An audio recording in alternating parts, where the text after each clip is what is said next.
Informações na sequência. A Rádio Agércio nos passou uma matéria que o presidente do Sindicato do Ensino Privado do Estado, Sinep, do Rio Grande do Sul, Oswaldo Dalpias, detalhou os principais custos das mensalidades escolares. A pesquisa foi realizada com 145 escolas associadas entre 17 e 27 de outubro. Vamos conferir essas informações com Oswaldo. O levantamento divulgado pelo Sindicato do Ensino Privado do Rio Grande do Sul, Sinep-RS, revelou que o reajuste médio da mensalidade escolar no Rio Grande do Sul para o próximo ano deverá ser de 11,7%. A pesquisa foi realizada com 145 escolas associadas entre 17 e 27 de outubro. O presidente do Sinep-RS, Oswaldo Dalpias, nos fala desses números. Pois bem, nós fizemos esta pesquisa junto com as escolas, porque é uma pesquisa que anualmente nós fazemos. O sindicato precisa ter uma ideia de como isto acontece nas escolas, ou seja, como é que este aumento vai acontecer. As escolas demonstraram uma média de 11,7% de aumento no valor das mensalidades. Mas eu chamo a atenção, é uma média, porque se a gente for olhar o percentual, apenas 37% das escolas vão dar um reajuste de 10% a 12%. As demais escolas, portanto, perto de 65% das escolas, vão dar abaixo de 10%. Então, assim, não são todas as escolas que vão aumentar ou reajustar o valor das mensalidades em 11,7%. Há muitos que vão ficar, ou muitas escolas que vão ficar abaixo de 10%. Professor Oswaldo Dalpias, presidente do Sinep-RS, o que está impactando nos custos das escolas? Quando a escola faz a previsão orçamentária para o ano seguinte, ela olha o conjunto de 3 grandes despesas. O primeiro bloco é a folha de pagamento. Na maioria das escolas, esta despesa impacta na receita em torno de 65%, 60%, depende da escola. Algumas escolas mais, outras menos. O segundo bloco é a questão eu diria assim, infraestrutura e despesas gerais. Eu coloco aí manutenção, consertos, reformas, espaços novos, tecnologias. Depois, o terceiro bloco diz respeito a uma reserva própria para investimento. Então, se nós formos olhar o que aconteceu com as escolas nos últimos anos, nós vamos ver que a partir de 2020, a escola sofreu um impacto maior em termos de despesas. Porque com a pandemia, as escolas tiveram que se preparar mais no campo da própria infraestrutura física, salas, ambientes, manutenção, limpeza e assim por diante. Também tiveram um investimento grande na parte da tecnologia.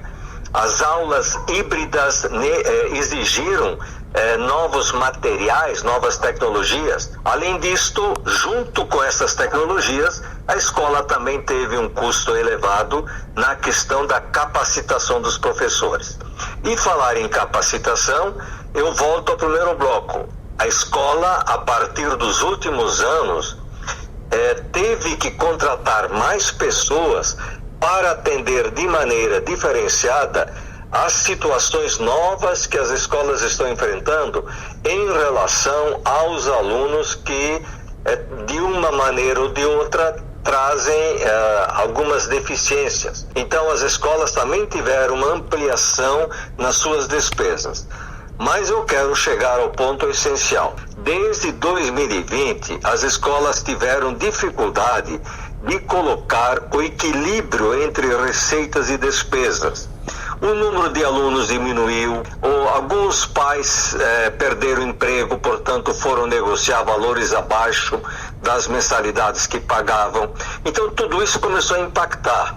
E como normalmente as escolas começam a fazer uma previsão orçamentária a partir de agosto, setembro, neste ano havia uma perspectiva de aumento de inflação mais do que aquilo que o governo está apresentando hoje. Então, com este aumento, a escola poderá agora começar a equilibrar um pouco as suas contas e poder oferecer um trabalho melhor, atender mais com qualidade a proposta que a escola oferece aos pais e aos alunos. Professor Oswaldo da UPIAS, presidente do Sindicato do Ensino Privado do Rio Grande do Sul. Como está a inadimplência das mensalidades? A questão da inadimplência precisa ser analisada debaixo de dois focos. Uma inadimplência mensal, atrasos no pagamento da parcela, ou a inadimplência no balanço final 31 de dezembro. Então, muitas escolas têm uma inadimplência até grande, muitas vezes 15, 20% no mês. E essa inadimplência acaba reduzindo um pouco no final do ano, porque existe todo o processo de negociação para a rematrícula. Porque, de modo geral, as escolas não rematriculam alunos que estejam inadimplentes sem antes negociar. Então, respondendo à pergunta, a inadimplência das escolas, sim, em termos de média, chega em torno de 8 a 10%. Há escolas onde a inadimplência é menor, há escolas onde a inadimplência é maior, mas fica em torno de 8 a 10%. Desses 8 a 10%, nem sempre a escola consegue recuperar, porque entra no processo do ano seguinte, muitas vezes o aluno sai e a escola não pode cobrar a mensalidade atrasada no momento em que o aluno pedir transferência, e assim vai, né? Então sempre há essas dificuldades. Na verdade, as escolas têm pouca margem de negociação porque os custos são altos. São altos. Agora, a gente tem informação de que nenhuma escola deixa de conversar e negociar com os pais. Nós sabemos, inclusive, de escolas que agora, no momento da rematrícula, estão dando um desconto maior no valor da primeira parcela para compensar uma diferença que poderá ter entre o INPC e o reajuste que foi dado. Por exemplo, eu sei aqui em Porto Alegre de uma escola que está dando 25% de desconto no valor da primeira parcela.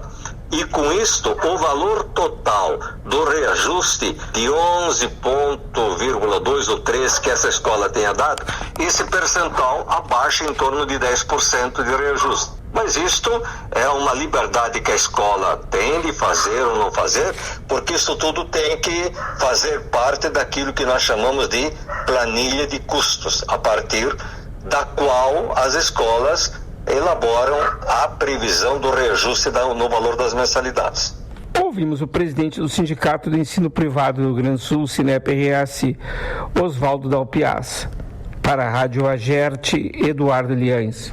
Obrigado, Eduardo Liães, que trouxe essas informações com Oswaldo da UPIAS sobre a questão das mensalidades, né? Que poderão dar um up aí futuramente. Você pode conferir essas informações através do site da sua Rádio Tupã, nos 97.1 da FM, no link áudios. 9h20